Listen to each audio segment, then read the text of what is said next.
बिस्मिल्लाहिर्रहमानिर्रहीम। दोस्तों, आज का व्लॉग है कुवैत इंटरनेशनल एयरपोर्ट मतार अल कुवैत अल दौली। तो दोस्तों, इसकी लोकेशन बनती है फारवानिया गवर्नोरेट साउथ की जानिब और सेंटर सिटी कुवैत से इसका फासला बनता है 15.5 किलोमीटर और 9.6 माइल। तो एक्चुअली ये पब्लिक और मिलिट्री एयरपोर्ट है। कुवैत एयरफोर्स भी इसे इस्तेमाल करती है। तो दोस्तों, इसका area 37.7 square kilometre 14.6 square mile बनता है। एक्चुअली ये प्राइमरी हब है कुवैत एयरवेज और जजीरा एयरवेज का। ये दोनों एयरवेज इस एयरपोर्ट को इस्तेमाल करती हैं और एक पोर्शन इसमें एक कम्प्लेक्स अब्दुल अल मुबारक एयरबेस का भी है और यहाँ पर कुवैत एयरफोर्स का हेडक्वार्टर है। तो दोस्तों, कुवैत एयरफोर्स का म्यूजियम भी इसी एयरपोर्ट के अंदर है, उसकी बिल्डिंग भी इसी एयरपोर्ट पर मौजूद है। तो हिस्ट्री इसकी ये है कि इसको 1927, 1928, 1927, 1928 में लॉन्च किया गया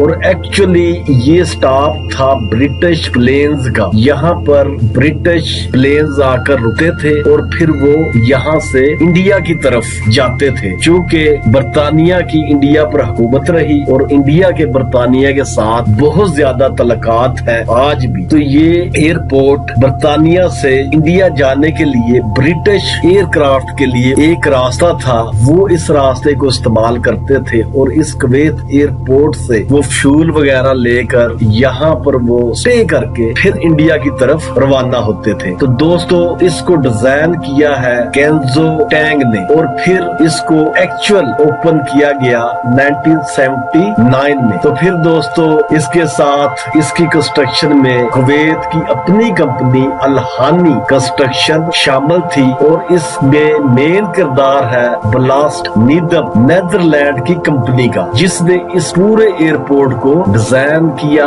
इसको कंस्ट्रक्ट किया और इसको बनाया। वो नेदरलैंड की कंपनी थी। तो फिर ये फरवरी 27, जैसा कि आपको याद है 1991, जब फाइनल डे चल रहे थे गल्फ वार के, तो यहाँ पर बहुत बड़ी जंग हुई टैंकों की। Iraqi forces, US army special forces और इराक की अपनी लिबरेशन फोर्सेस के दरमियान। तो इस एयरपोर्ट को बहुत सारा नुकसान पहुंचा और फिर उसके बाद इसको दोबारा लार्ज पैमाने पर रेविनेट किया गया और फिर इसका काम 1999 से 2001 तक चलता रहा। इसकी रेनोवेशन होती रही, इसकी रिकंस्ट्रक्शन होती रही। तो फिर दोस्तों, दुनिया का कुवैत की तरफ रुझान भी बहुत ज्यादा है, यहाँ पर पैसेंजर भी बहुत ज्यादा आते हैं। तो उस वक्त 1999 में जब इराक कुवैत जंग हुई, उससे पहले 13 मिलियन पैसेंजर पर ईयर इस एयरपोर्ट पर आते थे। फिर दोस्तों,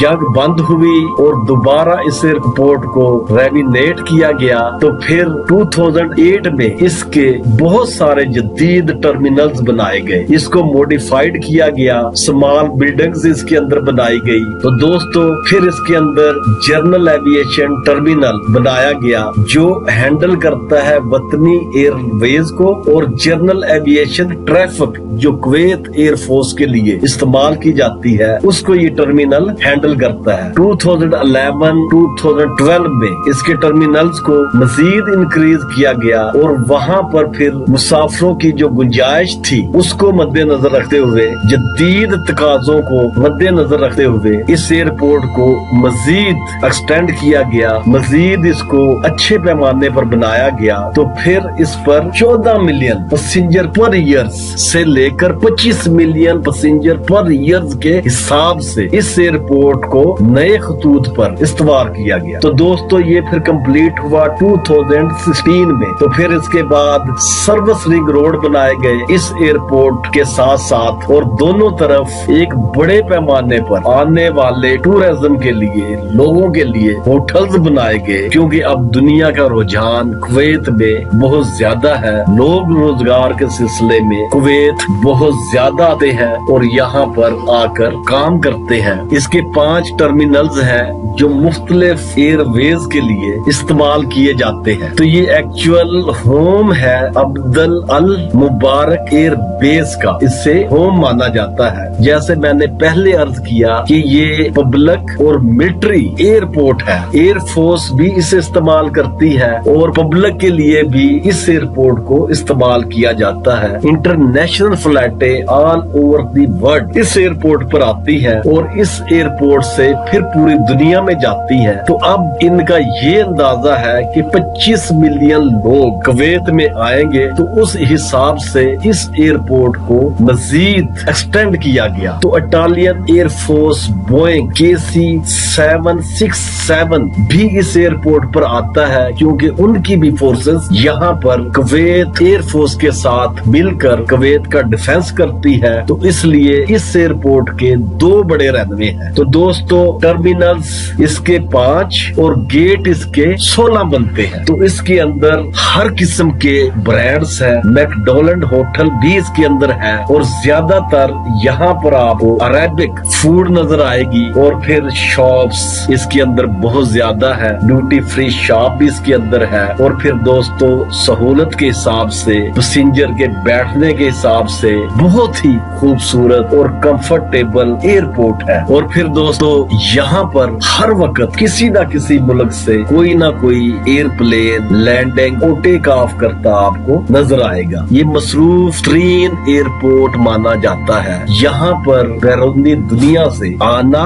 और यहाँ से दूसरे मुल्कों के लिए एयरवेज का टेक ऑफ करना ये बहुत ही ज्यादा है। तो इस एयरपोर्ट को इस हिसाब से वक्त के साथ साथ कुवैत गवर्नमेंट ने एक्सटेंड किया, इसमें मजीद बिल्डिंग्स बनाई, इससे मजीद सहूलतों से आरास्ता किया। तो आज ये एयरपोर्ट जो इस वक्त की जदीद तरीन सहूलियात है उनसे आरास्ता है। तो दोस्तों, पाकिस्तान के हवाले से मैं बात करता चलूं कि गल्फ वार से पहले इस कुवैत में पाकिस्तानी लोग काफी थे जो इनकी डिफेंस फोर्सेस और सिविल अदारों में काम करते थे। लेकिन जब जंग शुरू हुई तो पाकिस्तानियों को यहाँ से अपने मुल्क वापस जाना पड़ा। जब जंग खत्म हुई तो कुवैत का पाकिस्तान की तरफ रुझान बढ़ा और उसने पाकिस्तानी हुकूमत से अपनी तीनों फोर्सेस के लिए एक्सपर्टीज मांगी। पाकिस्तानी हुकूमत ने अपने लोग तीनों फोर्सेस में यहाँ पर भेजे, जो आज अल्हम्दुलिल्लाह इनकी फोर्सेस के शाना बशाना काम कर रहे हैं, इनको ट्रेनिंग दे रहे हैं। और ये पाकिस्तान के लिए एक खुश आइंद बात है कि अब कुवैत पाकिस्तान पर डिपेंड करता है और पाकिस्तानी फोर्सेस को तरजीह देता है। सिविल लोग भी पाकिस्तान से कुवैत में बहुत ज्यादा हैं और अल्हम्दुलिल्लाह ये मुल्क के लिए बहुत बेहतर चीज है कि अगर